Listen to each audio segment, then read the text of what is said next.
Just a moment. Attribute. Yeah. Yeah. So there are three types of the directives. Can you tell me what are those? Component, attribute, and structure. Yeah. So component directive. Remember that component is also directive. Directive is a base. What's that? Directive. And below the directive, there are three types of directives are there. Component. Then what? Structural. I think there was a homework for structural ng switch case. Have you done that? So you people, I think, don't do the homeworks properly.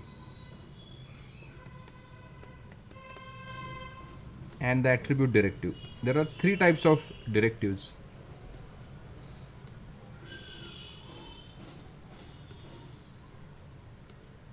So first one is a component directive, then structural directive, and the attribute directive. So component directive has its own template. That is the only difference. And these two don't have the template. These two don't have what? Template. They work on the element or the another component. So they work on the element or another component. So remember that structural directives, attribute directives doesn't possesses the template, but they are directive. And there is one more directive called as component that has its own template, but that is a directive. So this life cycle is applicable to, see, Angular calls the life cycle methods on directives and components, as it creates the component or the directive, changes the data, or the destroys them. So this is the life cycle, and these many are the methods. First is the constructor, of course. So let me go in the directive, and under the directive itself, so we have app component, and to the app component I will modify. See, the directives are what you can say a special syntax that Angular has given you. That is not available in the HTML, but that is Angular has given you. That is the directive. So app root is one of the directive, or more precisely you can call it as it is component. Okay, how many methods are there? Lifecycle methods. There are 1, 2, 3, 4, 5, 6, 7, 8. 8 lifecycle methods are there. Means there are 8 events per component or per directive. So whenever component data gets changed, ng on changes would be getting called. Ng on init just after the constructor. So there is a differentiation between ng on changes and ng on init. We'll see that. Ng do check, it will check the content, view content, or the projected content. And ng on destroy, this is going to get called when your component would be getting removed from the DOM. Ng on destroy, component is getting added to the DOM. Ng on init. Okay, now see, if you want to use, or if you want to get the benefit of lifecycle events, I'm saying lifecycle events on creating, on destroying, on creating, on destroying, and there are 8 events, and particular events Angular is going to give you.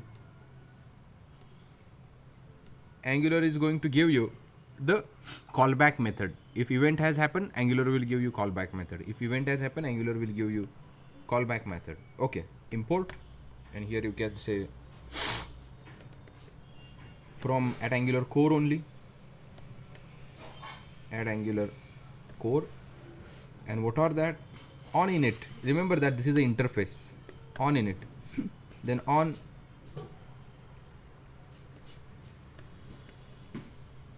changes. So let us remove that.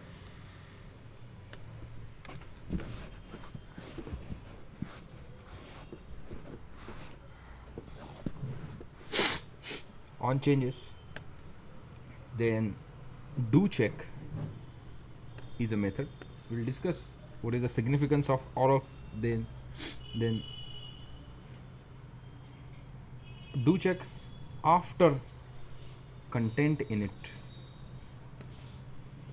after content checked, after view init, after view checked, and last one is on destroy. So ng on init, on changes, do check after content init, after content check, after view init, after view check, and on destroy. What is a content and what is a view? Can you please tell me? What is content and what is view?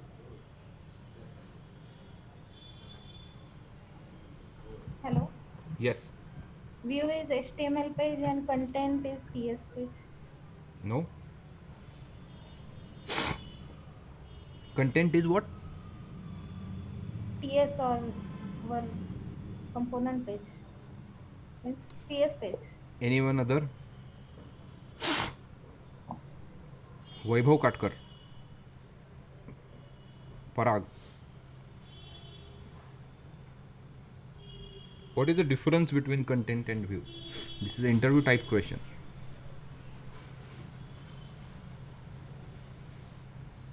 Parag. Hello. Yes, sir. What is the difference between view and content?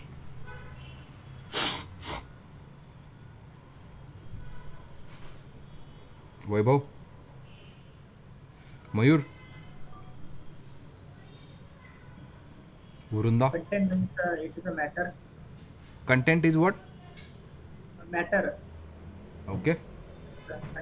View is when we showing image, Okay. Vrunda. it is viewable. Prathamesh. This is an interview question, remember that. This is an interview type question and we have covered it at the time of data binding. You go here.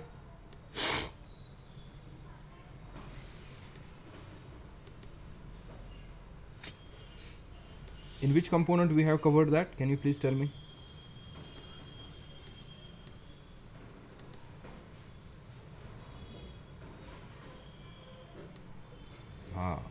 Yes. See this. So what is this? So to the app cmp1 tag, you have written the paragraph. And if you go to the app component ts, there is something called as view child, and there is something called as cmp1 content child. Okay, revise the video. I can tell you in a moment, but first you revise it, which means that you haven't revised the sessions. View child, what do you mean by view child? Content child, what do you mean by content child? What do you mean by projected content? What do you mean by view? All these things we have covered here. Please repeat the video. I can tell you, but deliberately I will not tell you. So you should get little bit more revision.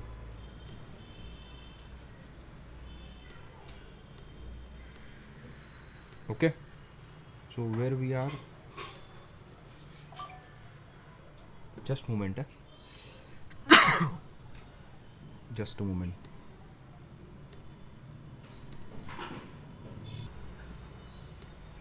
So, yes. So these are the life cycle methods, and these would be getting called on the events, particular events. Like if your component is having property binding, or if your component is having custom property,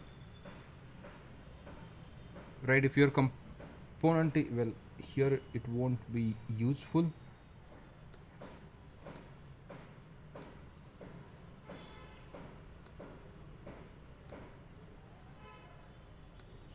Let me create new project for life cycle.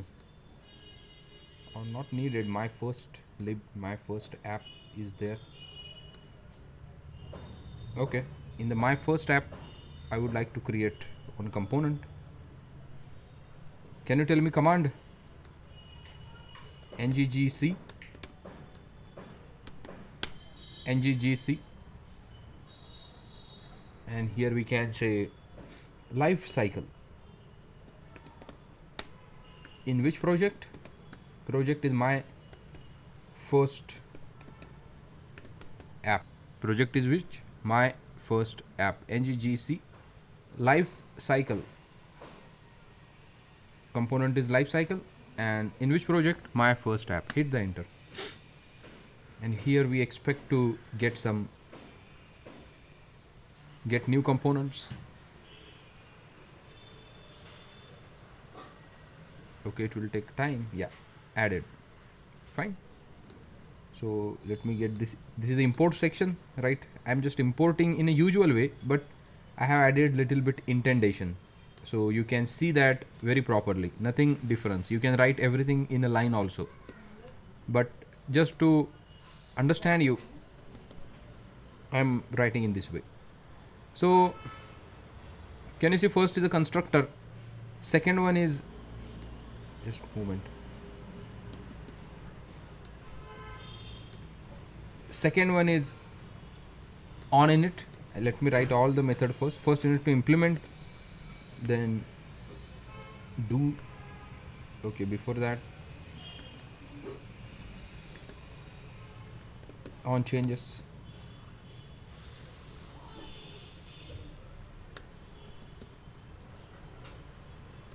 So here ng on changes sm, there is one parameter, simple change.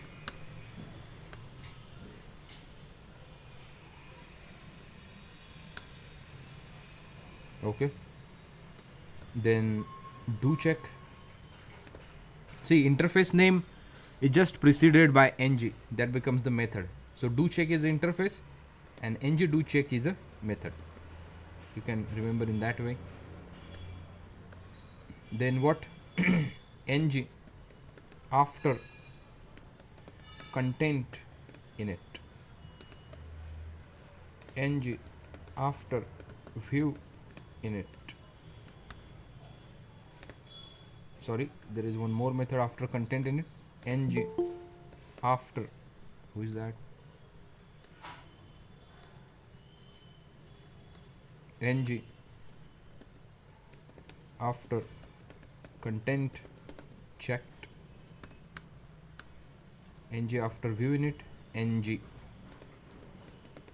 after view checked, and what? Ng on destroy, and ng on destroy. So here I can write console.logs, console.log sm. I can just print the object and console dot, sorry, log ng on changes.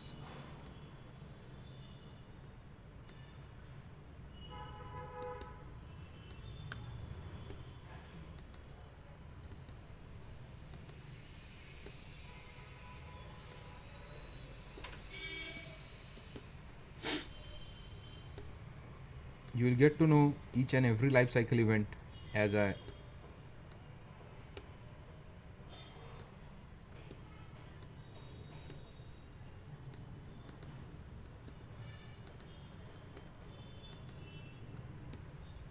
little bit important topic.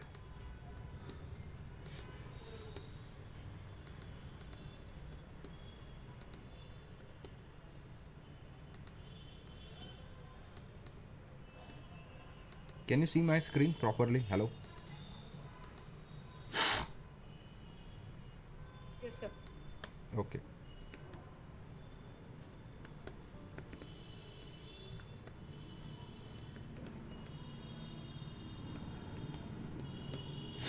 Okay. Let us run the project.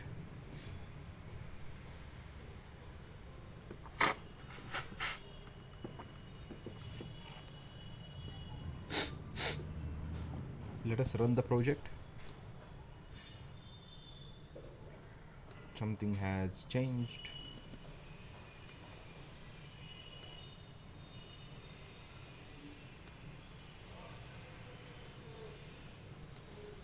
This is the root.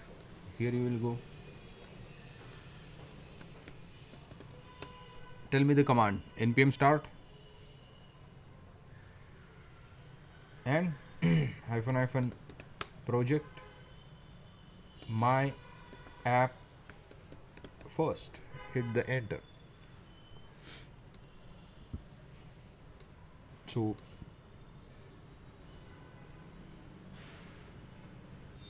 my first step.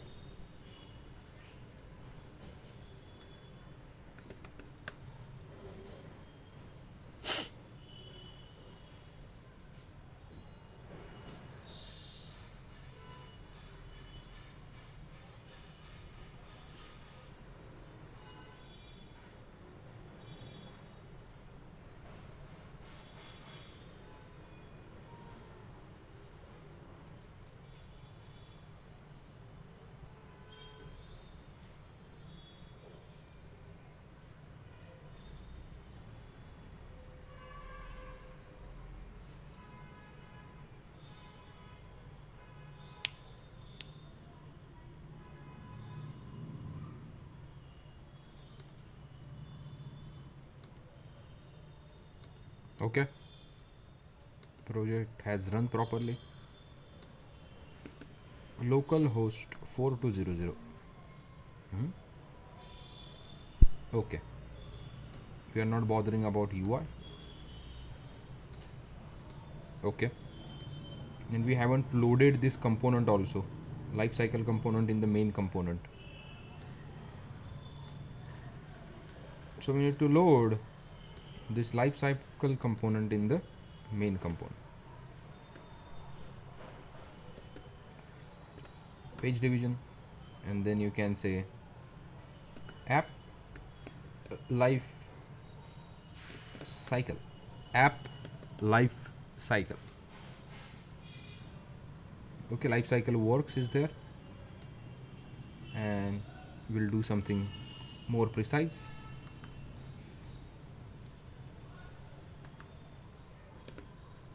I would like to have one more page division. Input type button, value okay, and on the click I can say show.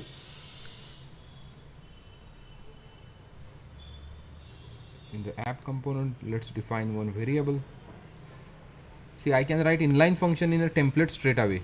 Is show is equals to false. Right, I can write inline one liner function straight away over here. Is show is equals to not, whatever we are toggling the value, right? Whatever existing value is there, just toggle that. And here I can write star ng if is equals to is show. Okay, see, now there is one button. I hope you all see this. If I click, lifecycle added gets added. If I remove, that gets removed. So one more button I would like to have, and here you can say property change. I want to change the data.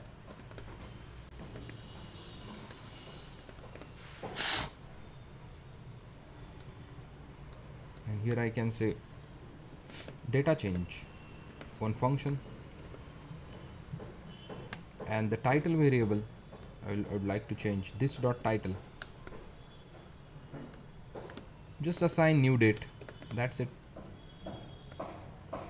Dot toString, conversion of date to the string. Okay, and I would like to have a property over here. You can say date,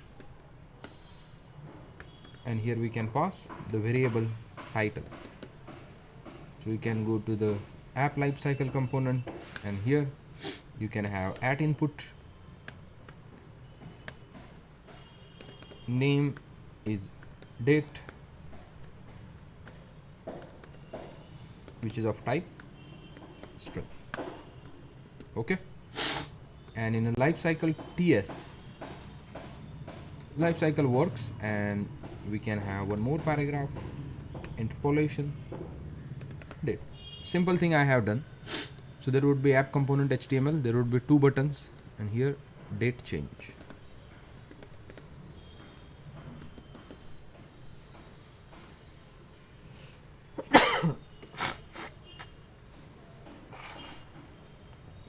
There would be what? Date change.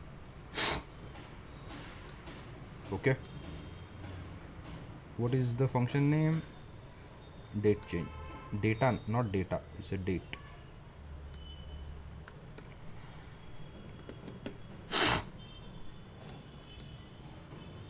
Okay, now let me first, now I'm clearing the console. See, whenever a component gets added, what life cycle it Angular calls. Okay, can you see first constructor is getting called. Now your component is having what you can say property. Your component is having what? Property. That's why ng on changes gets called. Then ng on init gets called, ng do check gets called, ng after content init gets called, after content checked gets called, after view init, and after view check. Remember that all these view related methods, all these check related methods, if you go to the official documentation, where is that? Over there also, ng do check is having 4 flavors. First, it is going to check the content, then it is going to check the view. Remember that first content is getting checked and then view is getting checked. Content and the view. Content is getting projected inside the component, and view is a part of that particular component. This is called as view. Whenever Angular creates the capsule, it combines your component TS and the HTML TS and it creates one object that is called as view. One object out of this that is called as view, right? But there are certain things. If you go app component HTML, can you see? And if you pass something over here, paragraph and something like that, this thing is a content for the app lifecycle. It is not a view. And Angular says that I'm going to initialize, where is that? I'm going to initialize, let me add, okay.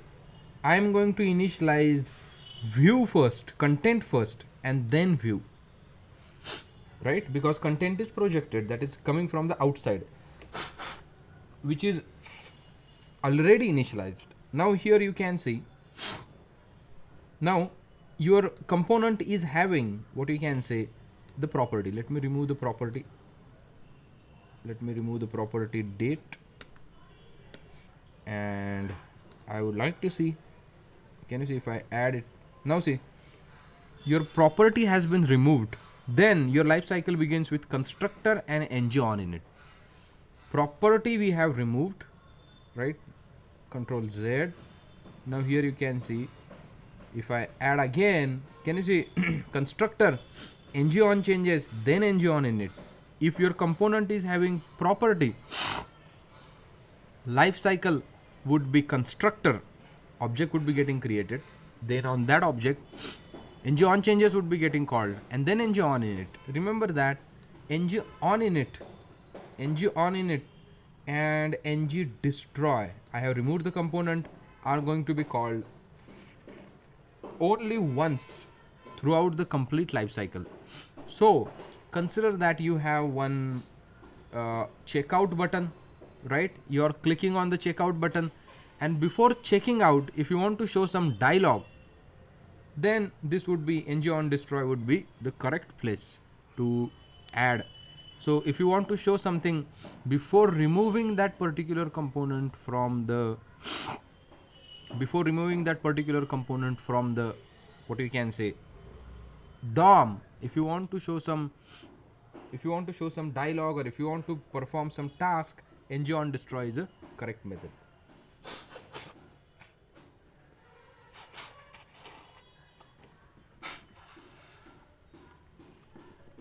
Okay.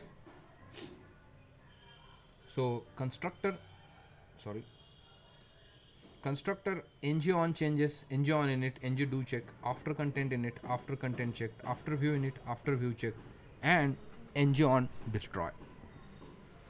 Right now, see, I'll add the component that has been called. Now, data change. Can you see? The moment I'm clicking on the data change, ng on change is getting calls with simple change, and here you will get date as current value and the previous value, which will give you both the values, current value and the previous value. Then ng do check would be getting called every time. Then in after content checked would be getting every time, and after view checked would be getting every time. Are you getting that? So this is the life cycle. Okay, removed from the DOM. Okay, added to the DOM. Remember that if you remove the property, simple ng on changes would be getting called only once, right? Or that might not be getting called. But if your component is having property, ng on changes would be called every time whenever the property binding gets changed. So data to the property would be getting changed. At that time, your ng on changes would be getting called each and every time. Well, this is about what you can say life cycle. Do you have any queries? If you have any queries, please do ask me. Let me push this much code. Life cycle, and here I can say Angular component life cycle. Remember that this life cycle is applicable to the directive also, but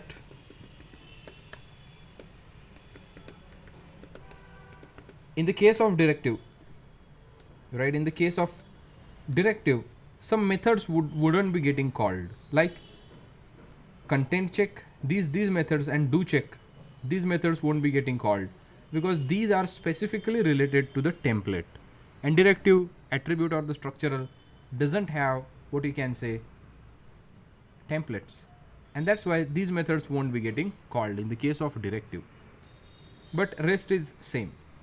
So I have pushed the code. Please go through the code and ask me the queries if you have any.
Any queries, concerns, questions?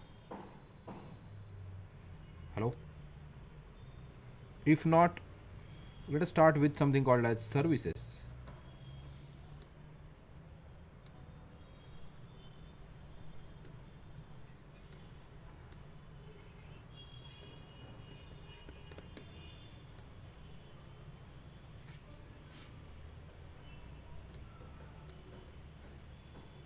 Services.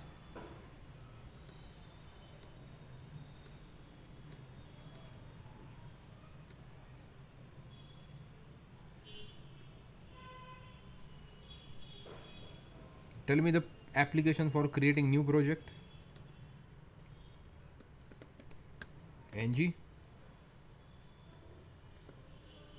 g application. Name of the application, services. No, I don't want routing. CSS would be the styling framework. Style sheets I need to write in the CSS.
Okay, so we have created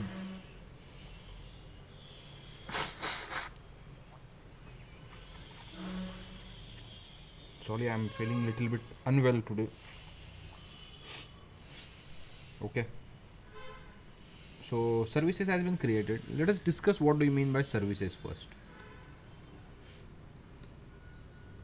So remember that this is your component. This is your what? Component which presents the data.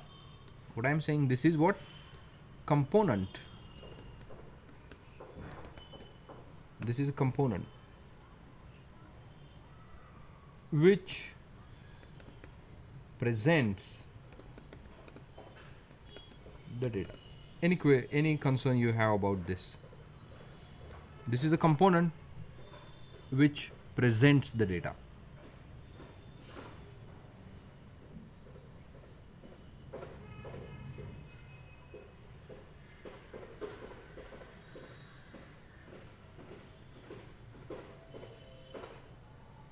Right?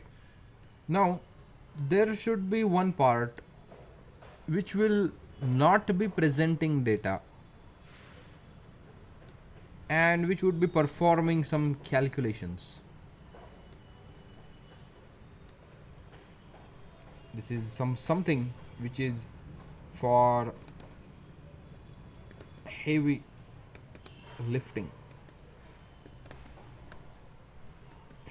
jobs. Someone will perform the heavy lifting jobs, right? Like communicating with the server or listening for the WebSockets, listening for the chats. This part is not or for this component is not responsible. Component is not responsible for doing all these things, right? For example, let me write sending data to server, sending data to the server, or you can say sending it or detecting the faces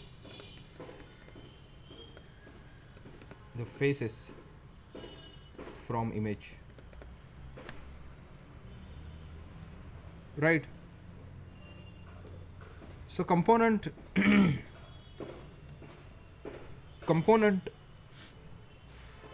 these people will perform the operation and give data to the component, and so component can present it.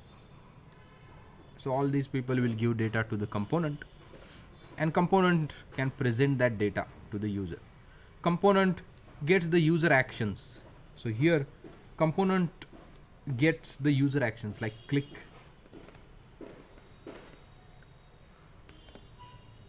and that pass data sometimes to the particular service, and this part is called as service. This is service, this is service, this is service, which will be running in the background, right? Remember that component is a facing part and the service is the background part, right? Service can talk with the component, right? Service can pass the data to the component. Service passes the data to the component, component passes the data to the service, and service makes some operations and show you the output, and component again show you the output. So whatever heavy lifting related operations or jobs are there, like sending data to the server, detecting images, all that fall under the service, right? And for such scenarios, so instead of writing a for loop, so if you think that instead of writing a for loop over here, so you will go here, and what you will do, so here you will write a ng on in it. Here I can say on in it. Now see, on init gets called just after the constructor. So if you want to initialize something after initialization of the constructor, right, and only once, that you can write in the ng on init. That part you can write in the ng on init. So here you have a for loop, right? I is less than 0, and here I can say 1000. Here I can say 1000. So instead of writing this loop over here and sending the 1000 records to the server from the component itself, components recommends that, or Angular recommends you that just write a service nggs.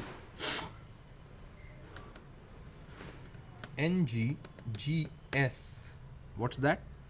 nggs. Well, name of the project you can say.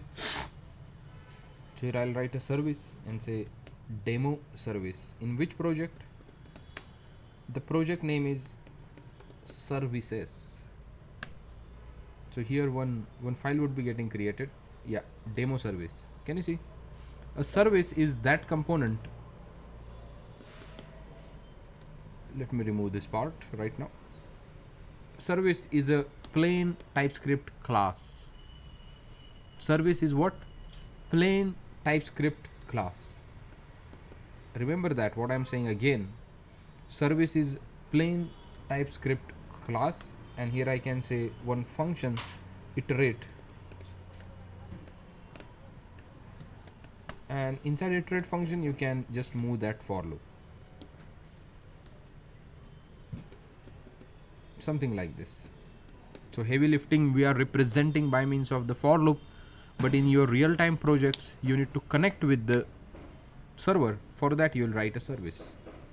You need to send the data to the server. For that you will write the service. For that you will write what? Service.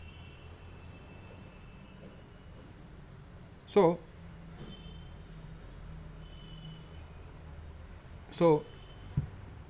we have demo service, app component HTML, app component TS, like that. I think we need bootstrap. Let me load the bootstrap.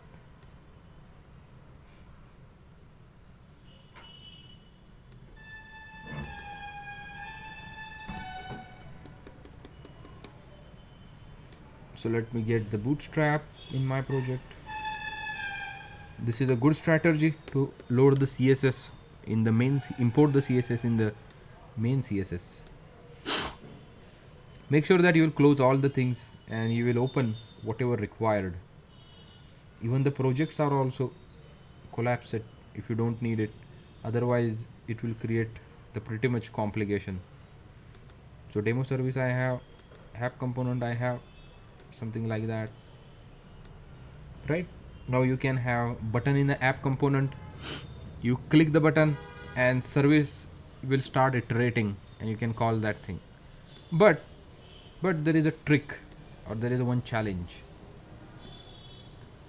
Challenge is that where to register a service,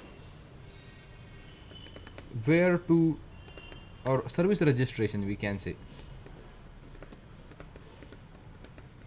service registration.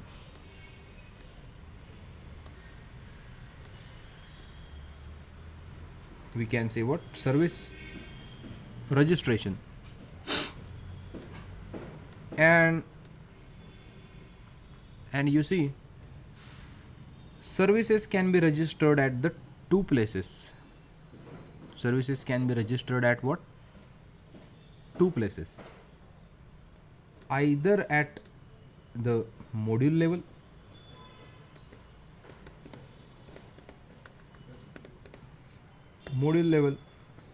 and another at component level. Services can be registered at two levels. First one is module level, another one is component level. What happens when you register a service at a module level? The service gets registered in the module scope, which means that until and unless that module is live, the service is live and accessible to the all parts of that module or all components of that module, and here gets registered in the component scope. In what?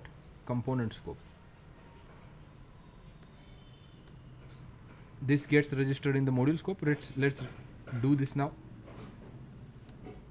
Let's do this now. How to do that?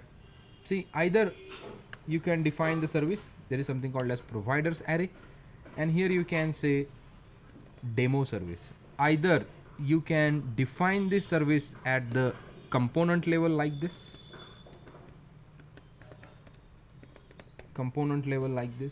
or you can define the service at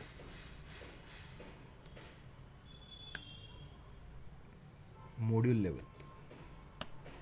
So once you define this service at module level, it gets available to all declared components or all declared other services. So if service is getting registered, this is a service registration under the providers array. Under what? Providers array. So demo service you have registered under the providers array. Then this service becomes available for all the components, directives and all other services that have registered here, right? If your service is getting registered at the component level, so service object per component would be getting created and service object per module would be getting created. So only if 10 components are using this service, which is declared or registered at the module level, right?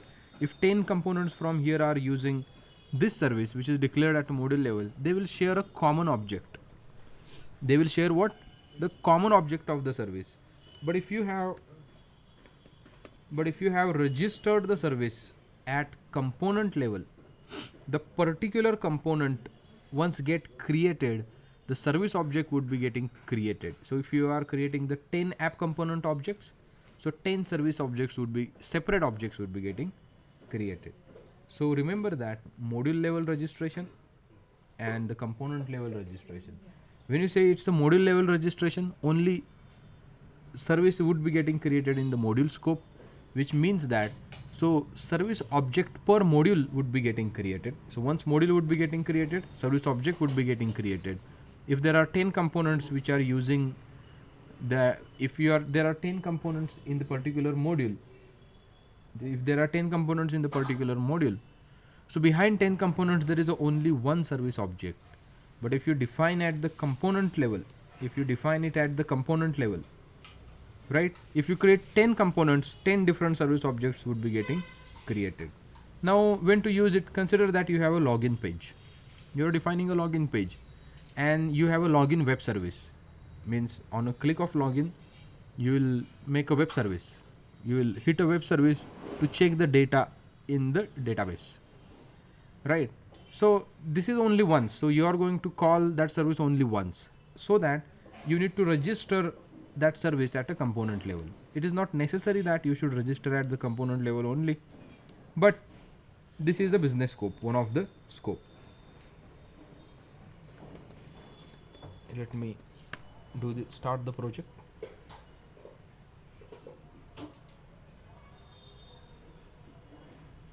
What's that? 4200 is already in use.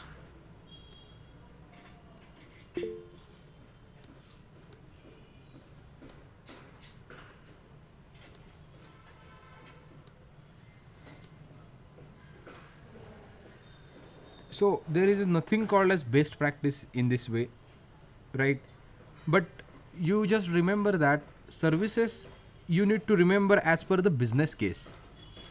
If complete application is requiring a common service, you are developing a chat application and all the modules of your application are needing one common service, you should define it in the app module. You should define it under what? App module over here, so that all the components, all the other modules will use this service. Now if you think that particular component like a login web service need to be required at the login component only, so you can inject this service at the login level. Are you getting that? Hello? So as per your business need, you define where to load the component, where to register the service, right? But technically, or all the people say that just use the components or use the software code parts as required. That is called a just in time. So if required, then and only then that needs to be loaded. If required, then and only then that part needs to be loaded.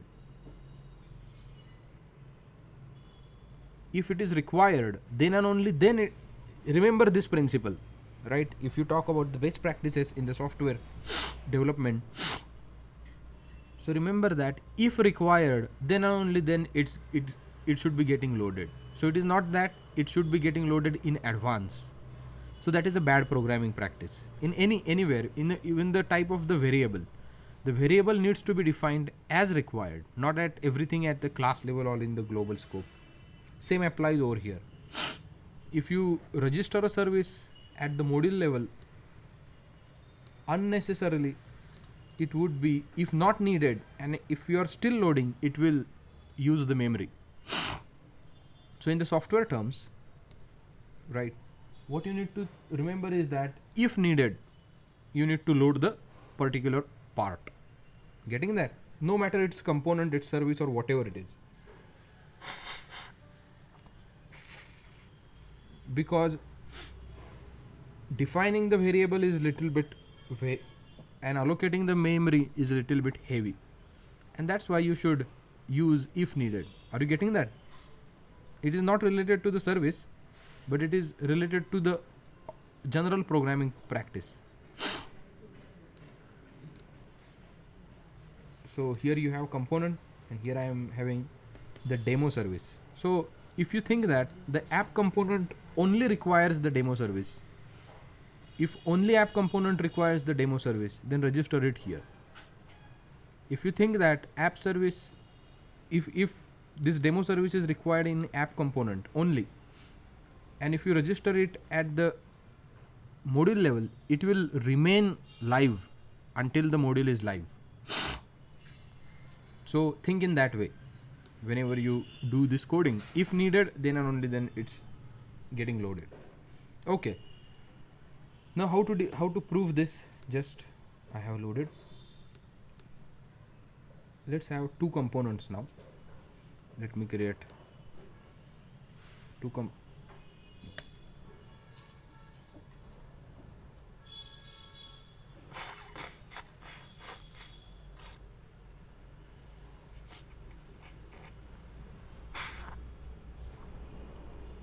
4200 is already in use. Anywhere we are loading that.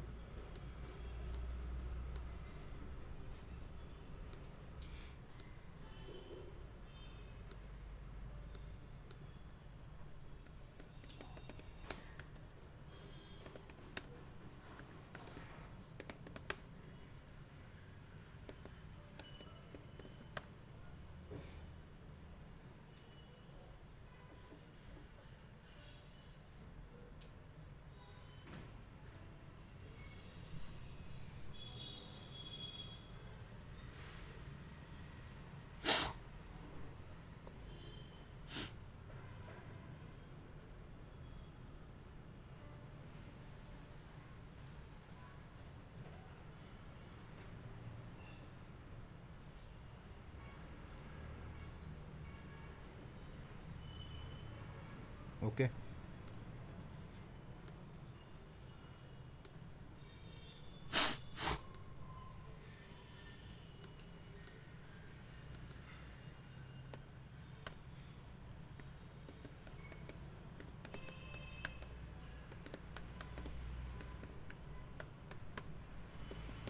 Okay, so let me create two components.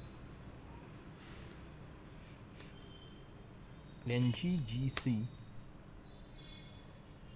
CMP1.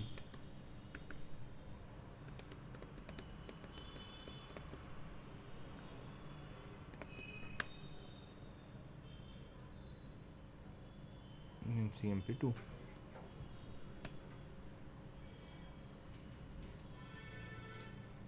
So I have created these two components, and here I can write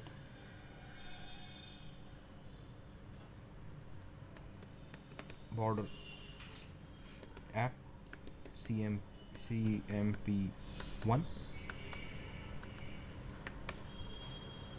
and one more column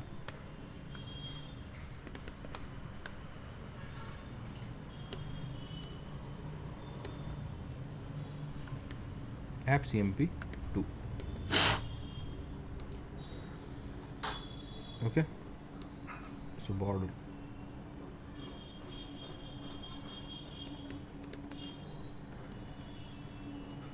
and little bit what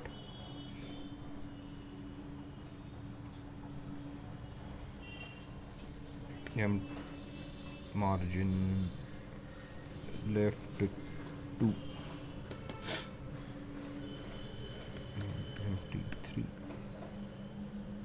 so it will look like proper. Okay, so CMP1 CMP2, there are two components over here. Now in the component 1 I would be having one button,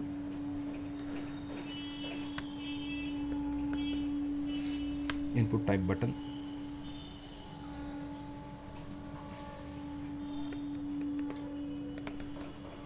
increment class BTN and BTN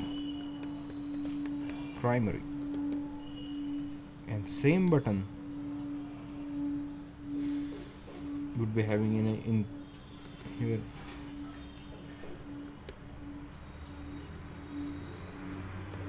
a decrement and BTN secondary.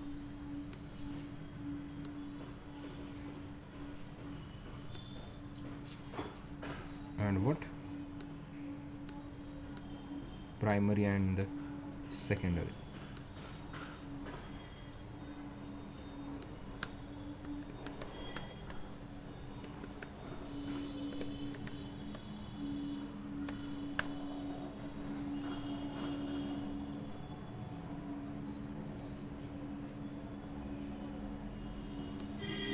Okay, we don't need this row actually.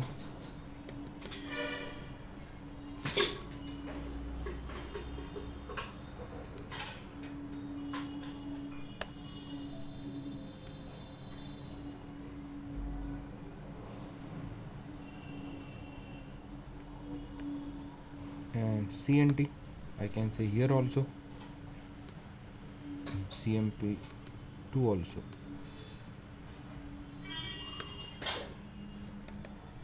CNT, CMP, CNT. Here we need to have CNT variable is equals to 0. Here also we need to have is equals to 0. Okay, now let us create a service, or we already have a demo service we already have created, and here I can say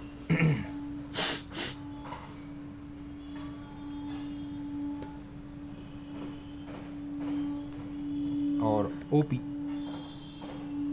or increment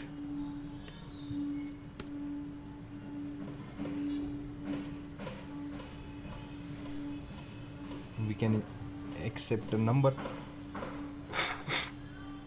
we can accept a number and is of type number,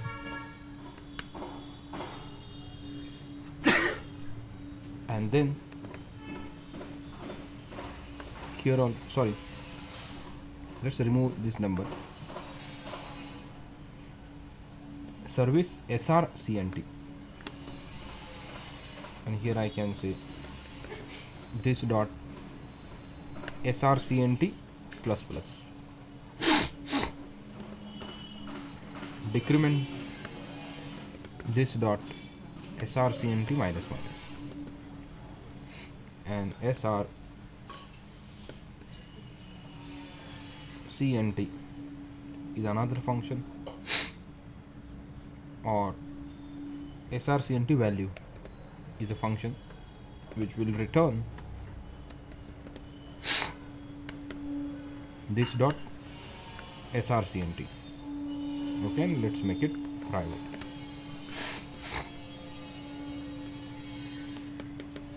Okay, now what we will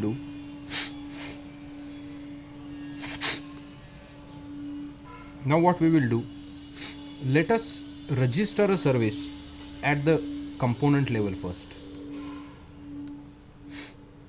So here I can say providers, and under that I can say demo service, and here also I go here providers and the demo service, save it,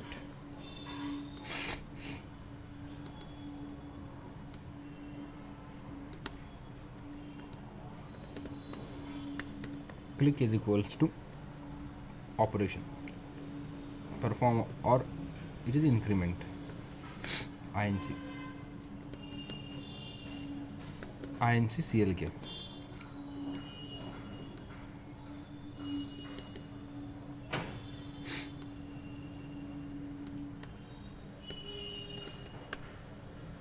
and see here you have provided the service but haven't used it in the Angular component. If you want to use it, you need to inject that. Here you can say private DMSR, demo service, is of type demo service. Here you are injecting. So you are saying that demo service is, component 1 is dependent on the demo service. Component 1 is dependent on the demo service, right? Means whenever you create the object of component, you need to pass object of demo service. That is the dependency. So here we can say this dot cnt. First we need to increment this dot demo sr dot increment. We have incremented the value, and this dot cnt is equals to the value inside the service, demo sr dot srcnt value. And same thing I will do in a component 2 also.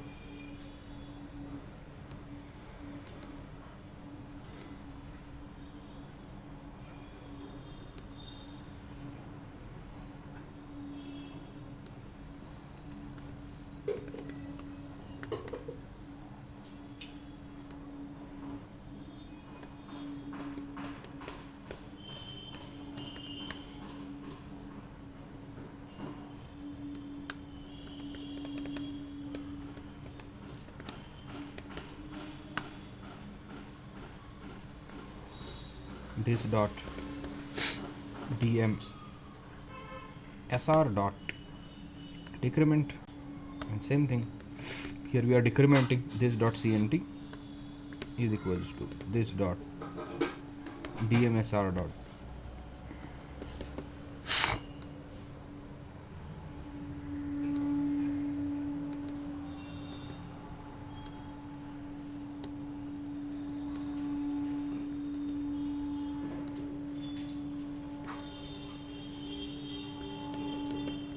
Are you getting that what we are doing? Now see, it is incremented and here it is decreased, which proves that your counter are different. So 10, here it is showing you, here it is showing you 9, means two different values it is working with. Now what I will do, let me comment this part from here, let me comment this part from here, and let me inject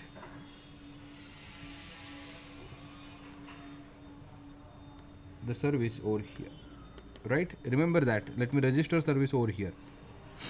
So rest of the things are same, I have injected as it is, here also I have injected as it is, just I have commented the providers array.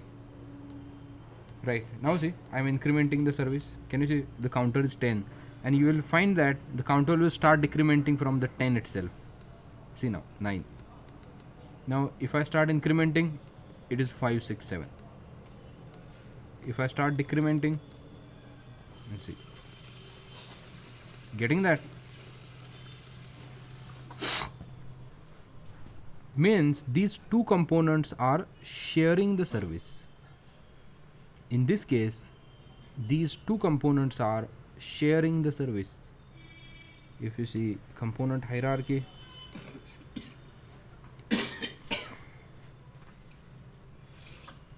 app component is there, sorry, component 1, component 2,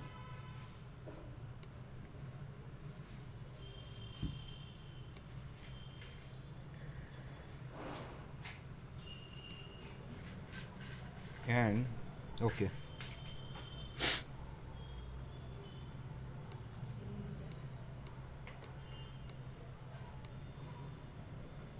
app component is having component 1.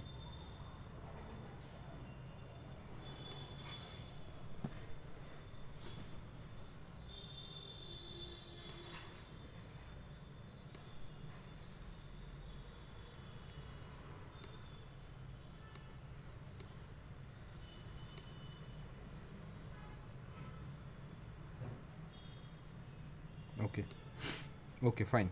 Do you have any question here? If you see, we have provided service at the module level. If you see, we have provided service at module level. Where? Here. Here you have provided the service, and here you have used it. Now let me try one thing. Let me comment out from here, sorry, from the module level, and you can register a service in a parent also. Who is a parent for these two components? App component HTML is a parent. If you go here, app component HTML is a parent, right? All these are inside the app component HTML. So you can go, and here also you can provide it. Now see, so provide is only available here. Can you see? 10 9 8 7 6 5 4 8. So you have provided at the parent level, means you have a component where you have registered these two, right? And the registration of the service not at module level, not at particular component level, means cmp2 there is no registration, cmp1 there is no registration, and at the app component ts there is the registration, demo service, right? So this can also be done, not an issue. So I'm pushing the code, you can see services, and here you can say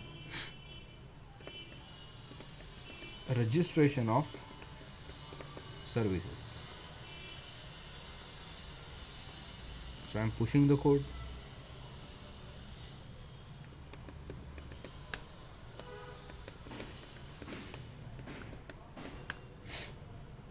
I have pushed the code. Please check it once and let me know if you have any query. So constructor term is coming from app your, what you can say, object oriented principles. Yes. Just a moment. Constructor term is coming from the object oriented principles, and the ng on init. See, if you have an app component, internally what happens, if you have an app component, object of app component is going to get defined. What do you mean by object creation? Allocating the dynamic memory. Do you agree with that? Yes. So what is the object creation? Object creation is allocating a dynamic memory. How do you make object creation? By use of constructor, by taking a help of constructor. Constructor builds the objects, right? This is the explanation of the constructor.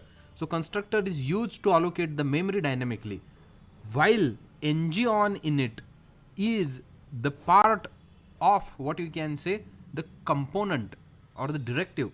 Ng on init says that whenever Angular creates the object of particular component, after that I want to send the event. Angular compiler says that I want to send the event that object initialization has been done successfully, right? And I am starting the component way on my way, right? And I'm starting what? Component initialization on my way. And for that, ng on init is required. So ng on init is a lifecycle method which tells that component initialization has started. Constructor says that constructor is going to be used for allocation of the dynamic memory and creating the object. And ng on init says that I am becoming the component. Whenever Angular internally call, consider that let a is equals to new app component. Internally Angular will do in this way. New app component is your object creation, and for that you need constructor. Then that particular a dot on init, whenever Angular compiler, until and unless Angular compiler calls a dot on init, that particular object doesn't become the component, right? So object to become the component life cycle is required. So what happens in the ng on init? All your properties and all the bindings are getting initialized. All the event binding, property binding, that is getting initialized, right? Your view is getting initialized. View related things are getting initialized. That doesn't happen in a constructor. Constructor is a plain object creation, but ng on init is more than that. So ng on init says that I am becoming the component, and ng on destroy says that I am not becoming the component and I am remaining a complete object, just object. So ng on init says that initialization of the component, on destroy says that removal of the component. Are you getting that, Priyanka? Okay. So ng on init initializes Component related information. So what your component requires, view your component requires. What your component requires, template gets initialized. Interpolation binding, that gets initialized. If your component is having properties, that gets initialized. If your component is having event binding, that gets initialized.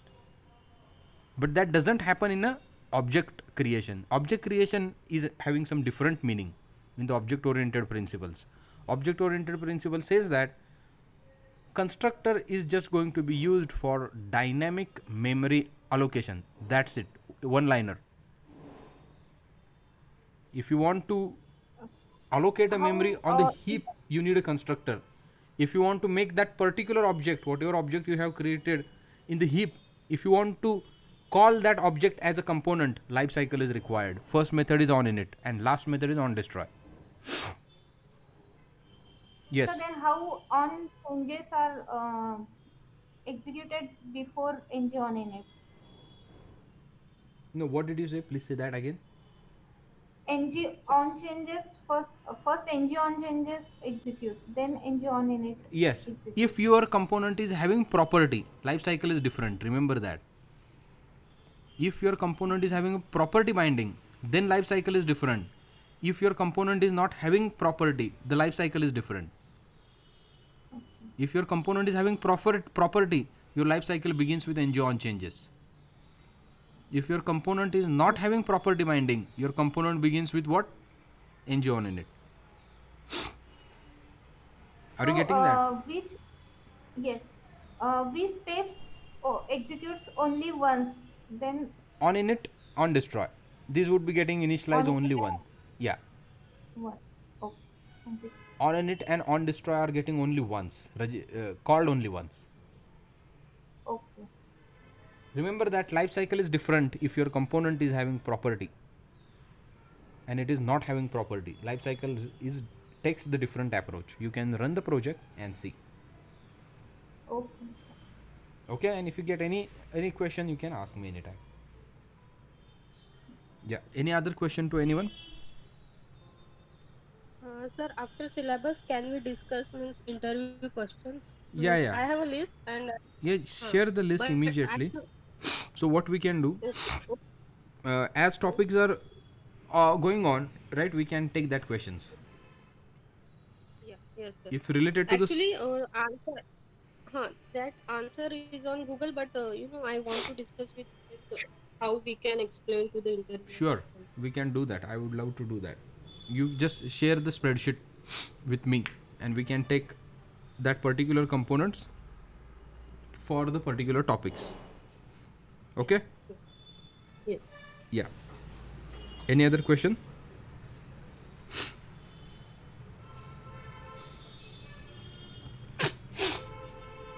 Anyone having any other question?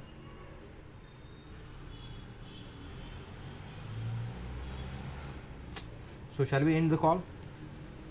Hello? Shall we end the call?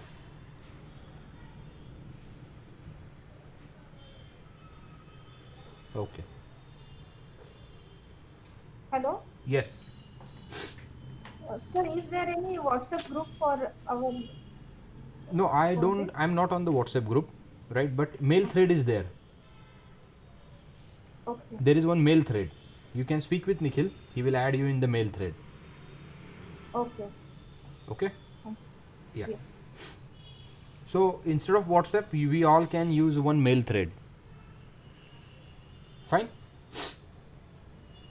Yeah, I'm disconnecting the call.